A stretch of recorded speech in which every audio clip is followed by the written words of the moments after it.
बिस्मिल्लाहिर्रहमानिर्रहीम। जिस शख्स को मैंने किस्मत का लिखा समझकर कबूल किया वह दुनिया की नज़र में एक मजबूर और बेजान लाश था, लेकिन इसकी पुरअसरार खामोशी के पीछे एक ऐसा होलनाक सच छुपा था जिसे खुद इसकी सगी माँ भी बेखबर थी। गुर्बत की चक्की में पिसती हुई एक मासूम लड़की जब इस अजीमोशान महल की मलका बनी तो इसे अंदाज़ा नहीं था कि वो एक ऐसे खेल का हिस्सा बन चुकी है जहां हर रिश्तेदार जान का दुश्मन और हर रात एक नया तूफान बनकर आती है। मोहब्बत, कुर्बानी और इंतकाम की ये दास्तान इस वक्त एक सनसनीखेज मोड़ लेती है जब आधी रात के तूफान में माजूर शोहर अचानक अपने पैरों पर खड़ा होकर एक ऐसा इंकशाफ करता है जिससे आइजल के पैरों तले से ज़मीन निकल जाती है। मेरे घर वालों ने मेरी शादी एक मजदूर लड़के से कर दी थी। मेरा शोहर मजदूर तो था, लेकिन वो बहुत ज़्यादा अमीर कबीर इंसान था और मैं पूरा दिन अपने शोहर की दिलो जान से खिदमत करती थी। एक रात अचानक मेरे शोहर की तबीयत बहुत ज़्यादा ख़राब हो गई। वो दर्द से तड़पने लगा और मुझे अपने करीब बुलाकर कहने लगा, जिसको सुनकर मैं हैरान रह गई। सुबह के 7 बज रहे थे और कच्चे सेहन में रोशनियां बढ़ने लगी थीं, मगर मेरी आंखों में रात के जागने की वजह से नींद का नामो निशान नहीं था। मैंने गहरी सांस ली और उठकर बिस्तर की सलवटें ठीक करने लगी। मेरे बराबर वाली चारपाई पर बाबा लेटे थे, जिनका निचला धड़ पिछले 5 साल से मफलूज था। वो बेबसी से छत घूरते थे और इनकी आंखों का पानी मुझे हर सुबह एक नई अजियत देता था। मैंने दबे कदमों किचन का रुख किया, जहां माँ झाड़ू लगा रही थी। वो दिन भर दूसरों के घरों में सख्त मेहनत मजदूरी करती थी और सुबह होते ही अपने घर के कामों में लग जाती थी। अम्मा ने मुझे देखा तो इनके थके हुए चेहरे पर एक फीकी सी मुस्कुराहट आई और वो बोली, क्या इज़ल तुम उठ गई बेटी? अभी तो बहुत वक्त बाकी पड़ा है, थोड़ी देर और आराम कर लेती। उन्होंने प्यार से कहा तो मैंने आगे बढ़कर इनके हाथ से झाड़ू ले ली और नरमी से बोली कि अम्मा आप आराम करें। मैंने अपनी पढ़ाई इसीलिए तो मुकम्मल की थी ताकि आपका सहारा बन सकूं। अब मैं घर का काम संभालूंगी और आप बस सुकून से बैठेंगी। अम्मा ने एक ठंडी आह भरी और दीवार का सहारा लेकर बैठ गईं और बोली कि बेटी, पढ़ाई तो तुमने कर ली, मगर इस गुर्बत ने हमारे हाथ पांव बांधे दिए हैं। तुम्हारे बाबा की दवाइयाँ और घर का किराया पूरा करते करते मेरी हड्डियों में जान खत्म हो गई है और मुझे तुम्हारे हाथ पीले करने की फिक्र रात दिन खाए जाती है। कोई ढंग का रिश्ता ही नहीं आता, जो हमारी औकात देखता है वो फिर पलट कर नहीं आता। मैंने अम्मा का हाथ थाम कर इन्हें तसल्ली दी कि अल्लाह सब बेहतर करेगा। अम्मा के जाने के बाद सारा दिन मैं घर के मुख्तलिफ कामों में मसरूफ़ रही। फर्श साफ़ किया, बर्तन धोए और बाबा को खाना भी खिलाया और फिर इसी तरह दोपहर भी हो गई। दोपहर के वक्त जब अम्मा काम से वापस लौट कर आईं तो इनके कदमों में एक अजीब सी तेज़ी थी और चेहरा खुशी से तिमतमा रहा था। वो सहन में दाखिल होते ही पुकारने लगीं कि आइजल, आइजल कहाँ हो तुम? मैं किचन से बाहर निकली तो देखा अम्मा बुरी तरह हाँफ रही थी और कहने लगी कि बेटी, आज मालकिन के घर एक ऐसी औरत आई थी जो बड़े घरानों में रिश्ता करवाती है। इसने तुम्हारा जिक्र सुना तो वो बहुत ज़्यादा खुश हुई और कह रही थी कि एक बहुत ही अमीर कबीर ख़ानदान है जिन्हें अपने बेटे के लिए बस एक नेक और पढ़ी लिखी लड़की चाहिए। अगर हम हाँ कर दें तो वो कल ही हमारे घर आ सकते हैं। मेरे दिल की धड़कन एकदम तेज़ हो गई और खुशी और हैरत का एक मिला जुला एहसास मेरे अंदर जागा। मैंने बेयकीनी से पूछा कि अम्मा, सच में क्या वो लोग हमारे गरीब खाने में आएंगे? इन्हें तो कोई शहजादी चाहिए होगी। अम्मा ने मेरे सर पर हाथ फेरा और बोली कि बेटा, नसीब जब खुलते हैं तो दीवारें नहीं देखी जाती। तुम बस तैयारी करो, मैं तुम्हारे बाबा को भी बताती हूँ। वो तो ये बात सुनकर खुशी से निहाल हो जाएंगे। और फिर ये दिन यूं ही खुशी खुशी गुजर गया। अगली सुबह सवेरे हम माँ बेटी घर की सफाई में लग गईं। अभी दोपहर का वक्त ही था कि गली के मोड़ पर काली चमकती हुई गाड़ी रुकी, जिससे हमारे छोटे से महल में जैसे एकदम खलबली मच गई और लोग खिड़कियों से झांकने लगे कि इस बोसीदा गली में इतनी महंगी गाड़ी किसकी है। मैं पर्दे की ओर से देख रही थी और मेरा दिल सीने में हथौड़े की तरह बज रहा था।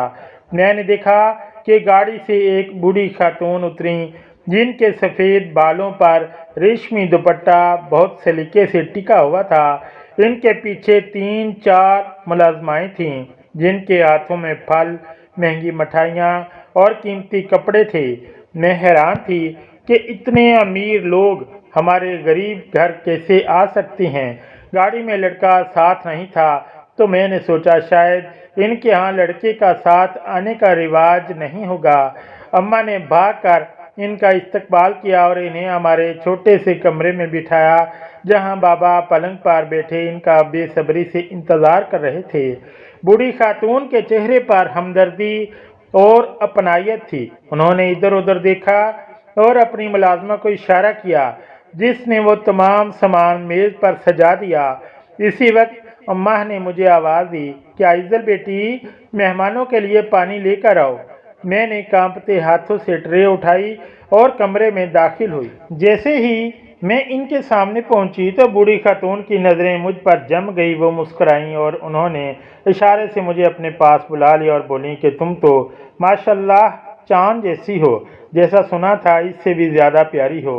उन्होंने मेरा माथा चूमा और अपनी उंगली से एक सोने की अंगूठी निकाल कर मेरे हाथ की तरफ बढ़ाई तो मैं रुक गई और हैरत से इन्हें देखने लगी, क्योंकि अभी तो कोई बात भी नहीं हुई थी और वो अंगूठी पहनाने लगी थी। उन्होंने मेरा तजस्सुस भांप लिया और अम्मा बाबा की तरफ देख कर बोली कि मुझे लड़की बहुत पसंद है, मैं कोई छानबीन नहीं करना चाहती। अगर आपको हम पर भरोसा है तो रिश्ता पक्का समझें। बाबा की आंखों में आंसू आ गए। उन्होंने हाथ जोड़कर कहा कि बेगम साहिबा, हम फ़कीर लोग हैं, हमें क्या एतराज़ होगा। आपका एहसान है कि आपने हमारी दहलीज पर कदम रखा। बूढ़ी खातून ने एक लम्हे के लिए तवफ़्फ़ुक़ किया और फिर संजीदा लहजे में बोली कि अंगूठी पहनाने से पहले मैं आपसे एक ज़रूरी बात करना चाहती हूँ, जो आप अपनी बेटी को बाद में खुद बता दीजिएगा। इनका इशारा साफ था कि वो मुझे वहाँ से भेजना चाहती हैं। मैं खामोशी से उठी और अपने कमरे की तरफ चली गई, मगर मेरे जहन में सवालात का एक बहुत बड़ा तूफान चल रहा था कि आखिर ऐसी कौन सी बात है जो वो मेरे सामने नहीं करना चाहती। मैंने बहुत चाहा कि कान लगाकर सुनूं, मगर मेरी तरबियत ने मुझे ऐसा करने से रोक दिया था। थोड़ी देर बाद अम्मा कमरे में आईं तो इनकी आंखें नम थीं, मगर लबों पर मुस्कुराहट थी। उन्होंने कहा कि आइज़ल बेटी, वो लोग बहुत अच्छे हैं, उन्होंने तुम्हें पसंद कर लिया है और अंगूठी पहनाने के लिए तुम्हें बाहर बुला रहे हैं। मैंने अम्मा की आंखों में झांका और पूछा कि अम्मा, उन्होंने क्या बात की आपसे और आप क्यों रो रही हैं। तो अम्मा ने मेरे बात संवारे और धीमी आवाज़ में कहा कि कुछ नहीं बेटी, बस ये खुशी के आंसू हैं। उन्होंने कहा कि इनका बेटा बहुत अमीर है और तुम्हारे नसीब खुल जाएंगे। तुम्हें वहाँ कोई काम नहीं करना पड़ेगा, बस इनका घर बसाना है। चलो आप देर ना करो, वो इंतज़ार कर रही हैं। मैं दोबारा इस कमरे में आई तो बूढ़ी खातून ने बड़ी मोहब्बत से मेरे हाथ में वो अंगूठी पहना दी। सब बहुत खुश थे, मिठाइयाँ बांटी गईं और दुआएं दी गईं, मगर मुझे नहीं मालूम था कि इस खुशी के पीछे कैसा सच छुपा है जो मेरी ज़िंदगी बदल देगा। इस रात मैं देर तक अपने कमरे की खिड़की में बैठी चाँद को तकती रही। वो अंगूठी मेरी उंगली में सितारे की तरह चमक रही थी, मगर मेरा दिल किसी अनजाने खौफ से मुसलसल धड़क रहा था। अम्मा ने बताया था कि लड़का बहुत अमीर है, इसका अपना कारोबार है और वो लोग बहुत ही अच्छे हैं। मैंने अपनी ज़िंदगी के 20 साल गुर्बत की इस चक्की में पीसी हैं, जहाँ एक नए जोड़े के लिए बस महीनों इंतज़ार करना पड़ता है, और अब अचानक मेरी तकदीर इतने बड़े घर में बदलने वाली थी। मैं ख्यालों में इस शहजादे के बारे में सोचने लगी थी, जो मुझे इस तंगो तारीक गली से निकाल कर एक रोशन महल में ले जाने वाला था। मैं खुश थी, बल्कि बहुत खुश थी, क्योंकि मेरी शादी से मेरे माँ बाप का बोझ उतरना था और मैंने सोचा कि शायद अल्लाह ने मेरी पिछली तमाम महरूमियों का सिला मुझे इस रिश्ते की सूरत में दे दिया है। अगले चंद दिन ان کی حویلی سے تحائف کا تانتا بندہ رہا۔ مہنگے جوڑے، قیمتی جوتے اور میک اپ کا سامان دیکھ کر محلے کی عورتیں رشک بھری نظروں سے مجھے دیکھتی تھیں۔ ماں روز نئے نئے کپڑے نکال کر مجھے دکھاتی اور کہتی کہ آئزل دیکھو بیٹی، تمہارے سسرال والے کتنے سخی ہیں، انہوں نے ابھی سے تمہیں ملکہ بنا دیا ہے۔ میں مسکرا دی، مگر جب بھی میں ان سے پوچھتی کہ لڑکا خود کیوں نہیں آیا یا اس کی کوئی تصویر ہی دکھا دیں تو اماں بات ٹال دیتی۔ کبھی کہتی کہ وہ بہت مصروف ہے اور کبھی کہتی کہ تصویروں میں کیا رکھا ہے، جب سامنے آئے گا تو خود ہی دیکھ لینا۔ مجھے اس وقت ان کی باتوں میں چھپی گھبراہٹ محسوس نہیں ہوئی تھی، کیونکہ میں تو اپنی ہی خوشیوں کے خوبصورت حصار میں قید تھی۔ میں نے اپنی سہیلیوں کو بھی بتا دیا تھا کہ میرا ہونے والا شوہر بہت بااثر انسان ہے، اور میں نے خوابوں کے کتنے ہی محل تعمیر کر لیے تھے جن کی بنیادیں ریت پر ٹکی تھیں۔ شادی کی تاریخ صرف ایک ہفتے بعد کی طے ہوئی تھی اور وقت جیسے پر لگا کر بہت تیزی سے اڑ رہا تھا۔ گھر میں مہندی کی خوشبو بس گئی تھی، رشتہ داروں کا ہجوم تھا اور ہر طرف ہنسی مذاق ہو رہا تھا، مگر ان سب کے بیچ ایک چیز بہت زیادہ عجیب تھی۔ میرے پاپا جو پہلے ہی معذور تھے، وہ اکثر مجھے دیکھ کر اپنی نظریں جھکا لیتے تھے۔ ان کی آنکھوں میں وہ خوشی نہیں تھی جو ایک باپ کی بیٹی کی رخصتی پر ہوتی ہے، بلکہ وہاں ایک گہرا کرب تھا، جیسے وہ کسی بہت بڑے گناہ کا بوجھ اپنے سینے پر لادے ہوئے ہیں۔ میں نے ان کے پاس جا کر بیٹھنا، ان کے ہاتھ چومنا اور کہنا کہ بابا آپ فکر نہ کریں، میں بہت خوش رہوں گی، مگر وہ جواب میں صرف میرا سر تھپتھپاتے اور کروٹ بدل لیتے۔ مجھے لگا شاید وہ اپنی بیٹی کی جدائی کے خیال سے غمگین ہیں۔ بالآخر نکاح کا وہ دن آ گیا جس کا مجھے بڑی بے صبری سے انتظار تھا۔ میں نے سرخ رنگ کا بھاری روسی جوڑا پہنا ہوا تھا، ماتھے پر بندیا اور کانوں میں جھمکے جھول رہے تھے۔ میں آئینے کے سامنے کھڑی خود کو دیکھ رہی تھی اور مجھے یقین نہیں آ رہا تھا کہ یہ میں ہی ہوں۔ میری آنکھوں میں حیا اور ہونٹوں پر ایک شرمیلی سی مسکراہٹ تھی۔ باہر سے ڈھول کی آوازیں آ رہی تھیں اور بارات پہنچ چکی تھی۔ میری سہیلیاں کمرے میں شور مچا رہی تھیں کہ دلہا میاں آ گئے ہیں، چلو آئزل کھڑکی سے جھانک کر دیکھو تمہارا شہزادہ کیسا لگتا ہے۔ میرا دل زور زور سے دھڑکنے لگا تھا۔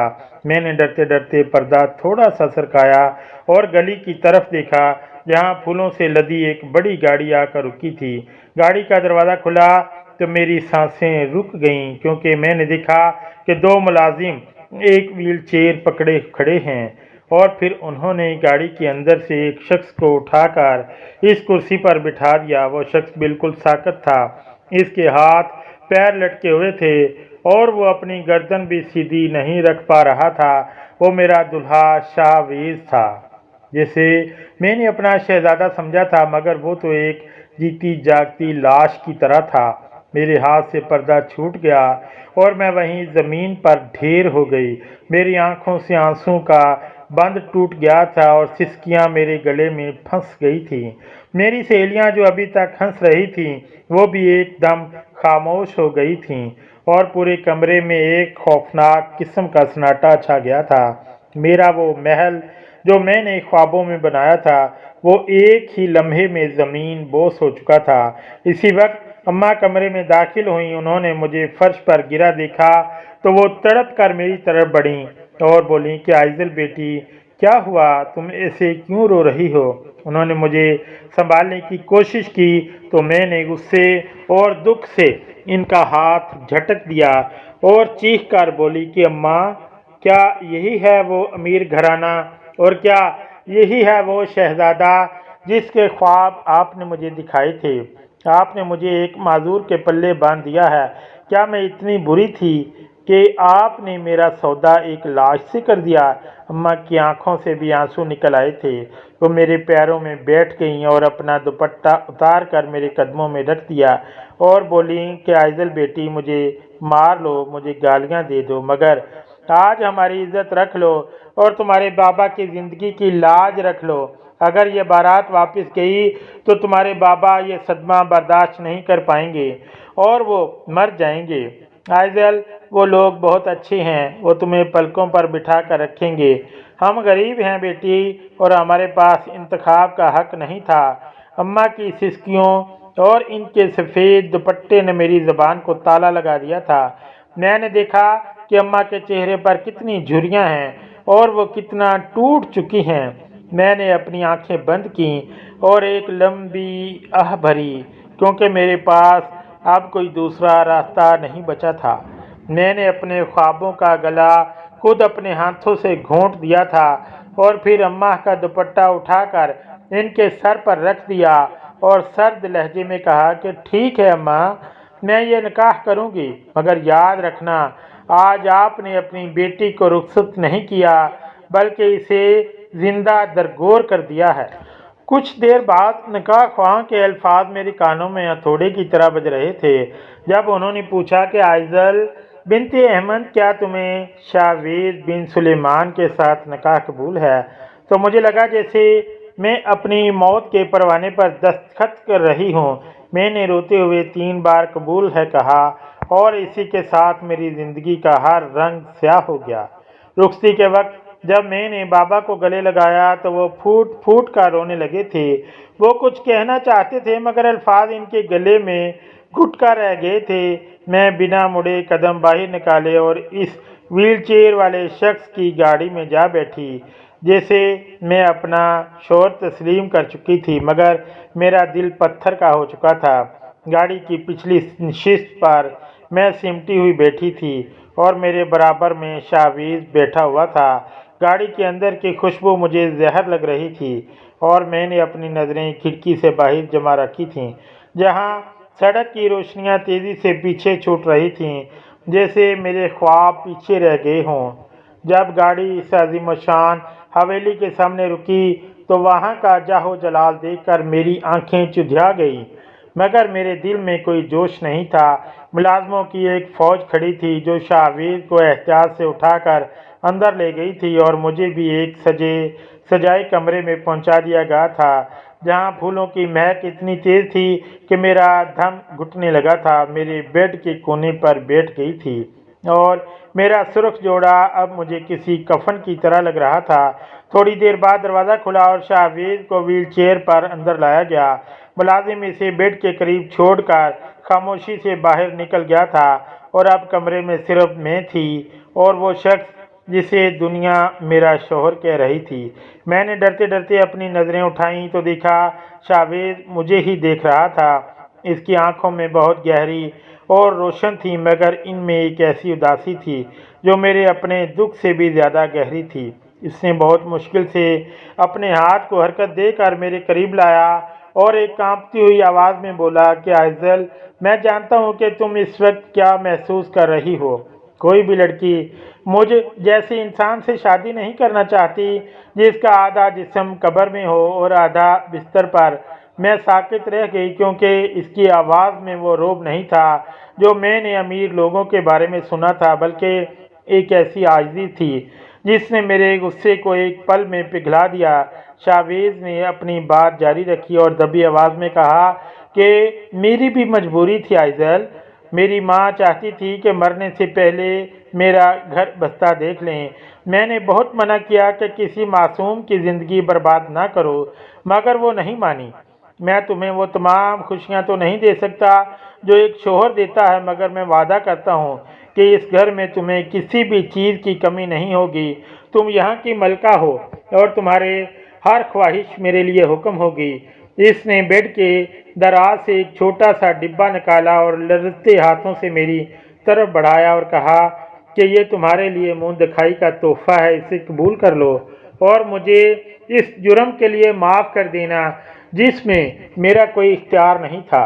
मैंने वो डब्बा लिया तो इसमें हीरे का एक नफीस हार चमक रहा था, मगर मेरी नज़रें इस बार हार पर नहीं थीं बल्कि शाहवीर के इन टूटे हुए अल्फाज पर थीं। इसने मुझे कोई हुक्म नहीं दिया था बल्कि इसने मुझसे माफ़ी मांगी थी। एक ऐसा शख्स जिसके पास दौलत के अंबार थे, वो एक गरीब लड़की के सामने अपनी मजदूरी का एतराफ़ करके रो रहा था। मेरी आंखों से आंसू निकलकर मेरे गालों पर बहने लगे और मैंने सोचा कि वाकई یہ انسان برا نہیں ہے، اس کا جسم معذور ہے مگر اس کا ظرف بہت بلند ہے۔ میں نے اپنے آنسو پونچھے اور دل ہی دل میں عہد کیا کہ بس عائضل، اب یہی تمہاری حقیقت ہے، چاہے یہ چل نہ سکے، چاہے یہ بولنے میں دشواری محسوس کرے، مگر یہ تمہارا شوہر ہے اور تمہارے ماں باپ کی لاج اب اس گھر کی دہلیز سے جڑی ہے۔ اگر میں نے ہمت ہار دی تو میرے بوڑھے ماں باپ ٹوٹ جائیں گے۔ میں نے ہمت جمع کی اور شاویز کے قریب ہو کر بیٹھ گئی۔ میں نے اس کا ٹھنڈا ہاتھ اپنے ہاتھوں میں لیا اور پہلی بار اسے مخاطب کیا کہ شاویز، آپ معافی مت مانگیں، نصیب کے لکھے کو کوئی نہیں بدل سکتا۔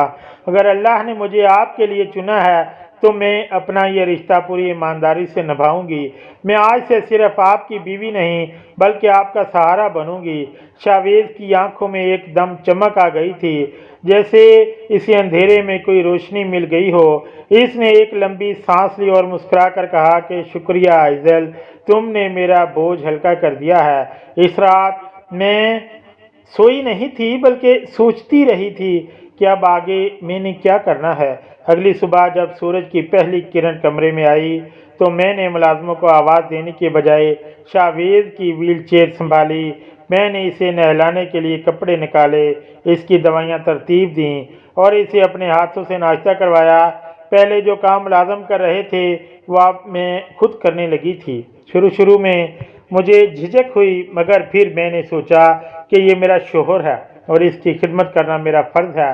میری ساس جب کمرے میں آئی تو انہوں نے مجھے شاویز کے پاؤں دباتے ہوئے دیکھا تو ان کی آنکھوں میں سکون آ گیا۔ انہوں نے میرے سر پر ہاتھ رکھا اور بولی کہ عائضل بیٹی، میں نے صحیح انتخاب کیا تھا، تم نے میرے بیٹے کے مرجھائے ہوئے چہرے پر مسکراہٹ واپس لا دی ہے۔ وقت گزرنے لگا تھا اور میں آہستہ آہستہ اس عظیم و شان حویلی کے ماحول میں ڈھل گئی تھی۔ ہر گزرتے دن کے ساتھ شاویز کے لیے میرے دل میں عزت بڑھتی جا رہی تھی۔ وہ بہت خیال رکھنے والا انسان تھا۔ وہ گھنٹوں مجھے اپنی باتیں سناتا اور میری پڑھائی کے بارے میں پوچھتا۔ مجھے لگنے لگا تھا کہ شاید محبت اسی کا نام ہے جہاں جسمانی طاقت نہیں بلکہ ذہنی ہم آہنگی اور احترام ہوتا ہے، اور میں خوش تھی کہ میں نے اپنے ماں باپ کا سر نیچا نہیں ہونے دیا تھا اور ایک اچھی بیوی بن کر اپنی ذمہ داریاں نبھا رہی ہوں۔ مگر مجھے کیا معلوم تھا کہ یہ سکون صرف ایک خاموش طوفان سے پہلے کی آہٹ ہے۔ وقت اپنی مخصوص رفتار سے گزرتا جا رہا تھا اور حویلی کے در و دیوار جو کبھی مجھے کاٹنے کو دوڑتے تھے اب میرے لیے مانوس ہو چکے تھے۔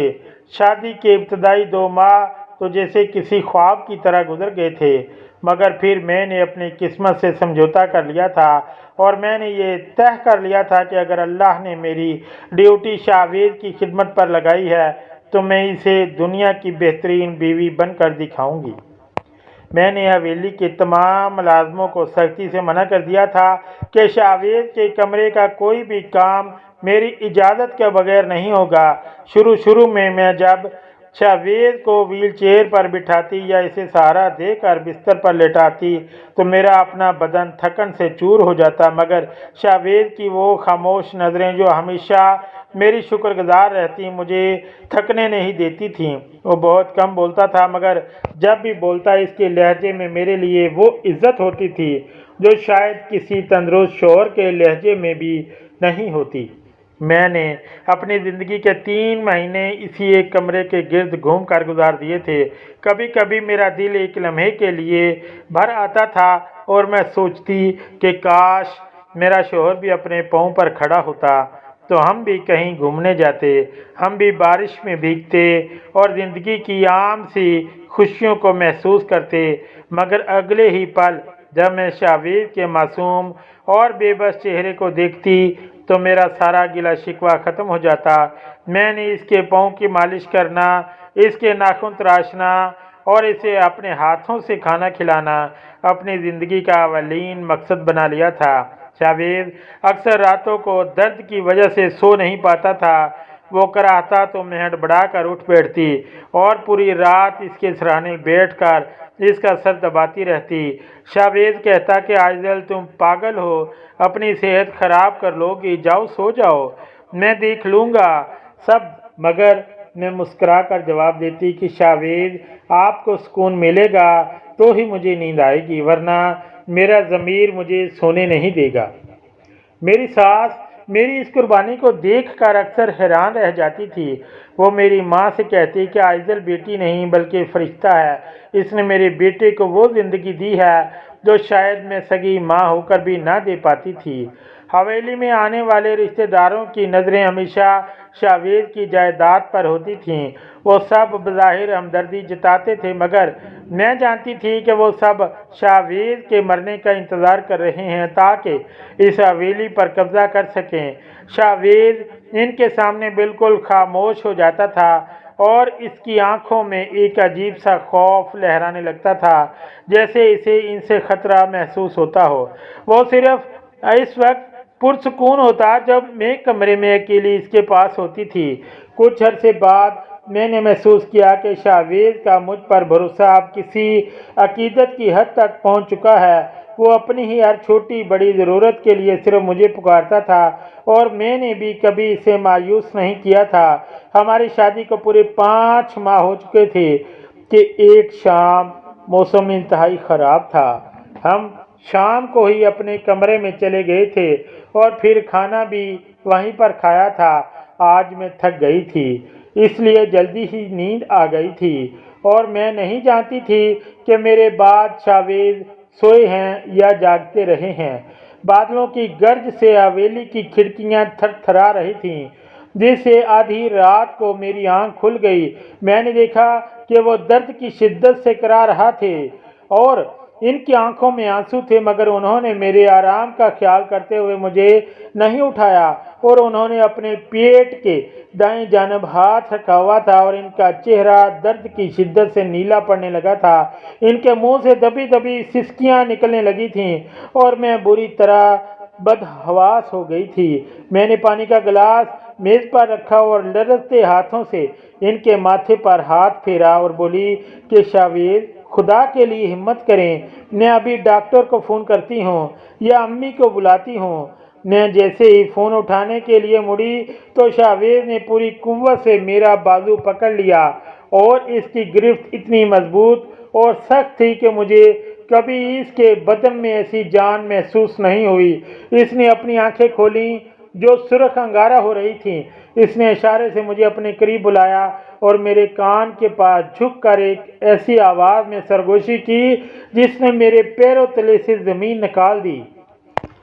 आइज़ल, फ़ोन मत करो और किसी को मत बुलाओ, मेरी बात गौर से सुनो। मैं हैरान रह गई थी क्योंकि वो शख्स जो बमुश्किल चंद अल्फाज हकला कर बोलता था, इसकी आवाज़ आज इतनी साफ और तवाना कैसे हो गई थी। शावेज ने अपनी गर्दन बिल्कुल सीधी की और झटके से बिस्तर से अपने पाँव नीचे उतार दिए। मैं चीखने ही वाली थी कि इसने मेरे मुंह पर अपना हाथ रख दिया और बोला कि खामोश आइज़ल, बिल्कुल खामोश, बाहर कोई ना सुने। मैं माजूर नहीं हूँ, मैं बिल्कुल ठीक हूँ। मैंने फटी फटी आंखों से इसे देखा तो वो अपने पैरों पर खड़ा था। वही शख्स जो व्हील चेयर का मोहताज था, वो आज एक कद आवर दरख्त की तरह मेरे सामने खड़ा था और कहने लगा कि आइज़ल, मेरे पेट में ये दर्द इस पुरानी चोट की वजह से है जो मुझे इस हादसे में लगी थी, मगर मैंने सबसे ये सच छुपाया था, यहाँ तक कि अपनी सगी माँ से भी, कि मैं माजूर नहीं हूँ। मैंने कांपती आवाज़ में पूछा कि मगर क्यों शावेज, आपने अपनी ज़िंदगी का इतना वक्त इस बिस्तर पर क्यों गुजार दिया और आपने मुझसे इतना बड़ा झूठ क्यों बोला? तो इसने मेरी आंखों में देखकर कहा क्योंकि मेरा वो एक्सीडेंट हुआ नहीं था आइज़ल, बल्कि करवाया गया था। वो मेरे अपने रिश्तेदार थे जिन्होंने मेरी जान लेनी चाहिए थी। मैं जानता था कि अगर मैं तंदुरुस्त रहा तो वो मुझे दोबारा निशाना बनाएंगे, इसलिए मैंने माजूरी का नाटक किया ताकि वो मुझे एक बेकार और बेजान चीज़ समझकर छोड़ दें और मैं खामोशी से अपनी ताकत बहाल कर सकूं। मगर आइज़ल, इन महीनों में मुझे कोई ऐसा इंसान नहीं मिला जिस पर मैं अपनी आंखें बंद करके भरोसा कर सकता, लेकिन तुम्हारी बेलौस मोहब्बत, तुम्हारे सब्र और तुम्हारी सच्ची मोहब्बत ने मुझे मजबूर कर दिया कि मैं तुम्हें सब बता दूं। तुमने मेरी व्हील चेयर नहीं संभाली बल्कि मेरा मान संभाला है। और अब मुझे तुम्हारे साथ की ज़रूरत है आइजल। मैं मज़ीद इस चोट के साथ नहीं जी सकता। मुझे अपने दुश्मनों का नकाब उतारना है। मैं शावेज की बातें सुनकर शशदर रह गई कि मेरा शोहर मजूर नहीं था, बल्कि वो एक खामोश जंग लड़ रहा था। मैंने रोते हुए इसका हाथ थामा और डरते हुए कहा कि शावेज, आप अभी भी ये नाटक जारी रखें। वो लोग बहुत खतरनाक हैं, वो आपको मार डालेंगे। अगर इन्हें सच का पता चला तो शावेज ने मेरा चेहरा अपने दोनों हाथों में लिया और बड़ी अपनायत से बोला कि नहीं आइजल, अब तुम्हारी वजह से मुझ में वो हिम्मत आ गई है जो पहले कभी नहीं थी। मैंने अपनी फैमिली बनाई है और मैंने तुम्हें वो तमाम खुशियाँ देनी हैं जिनसे तुम मेरी वजह से महरूम रही हो। मैंने तुम्हें बहुत दुख दिए हैं, मगर अब मैं इन बुज़दिलों से नहीं डरूंगा। मैंने आज तक अपनी माँ को भी नहीं बताया कि मैं ठीक हूँ, मगर मैं तुम्हें सबसे पहले बता रहा हूँ क्योंकि तुम मेरी रूह का हिस्सा बन चुकी हो। अगली सुबह हवेली में एक नया तूफान आया था। जब शावेज अपने पैरों पर चलता हुआ हॉल में आ गया था, इसने पहले ही अपने रिश्तेदारों को आज सुबह की दावत का पैगाम दे दिया था, जो इसकी जान के दुश्मन थे और वो नहीं जानते थे कि शावेज सच जानता है। वो खुद गर्ज रिश्तेदार नाश्ते की मेज पर बैठे थे और इन्हें देखकर ऐसे लगा जैसे उन्होंने कोई भूत देख लिया हो। वो हैरान थे कि वो अपने कदमों पर कैसे खड़ा है कि वहीं पर पुलिस आ गई, क्योंकि शावेज ने सबूत भी इकट्ठे कर लिए थे। शावेज ने सबके सामने मुझसे माजरत की कि इसने मुझे इतना टाइम अंधेरे में रखा, मगर मैंने अपना सर इसके सीने पर रख कर कहा कि शावेज, मुझे अब वैसे भी मंजूर थे और ऐसे भी मंजूर हैं। आपने मुझे इज्जत दी है, यही मेरे लिए सब कुछ है। पुलिस इन लोगों को पकड़ कर चली गई थी और अम्मी भी बहुत ज़्यादा खुश हो रही थीं। वो अपने बेटे को अपने पैरों पर चलता हुआ देखकर इतनी नहाल हो गईं कि तमाम मुलाजमीन को ढेरों पैसे दे दिए और साथ में मुझे भी दुआएं दे रही थी कि बेटी, ये सब तुम्हारे आने की बरकत से हुआ है। अब हमारी ज़िंदगी में कोई दुख नहीं था। ये 5 महीने मैंने बड़े करब में गुजारे थे, मगर अब हमारी ज़िंदगी दूसरे नॉर्मल लोगों की तरह खुशी खुशी गुजर रही थी।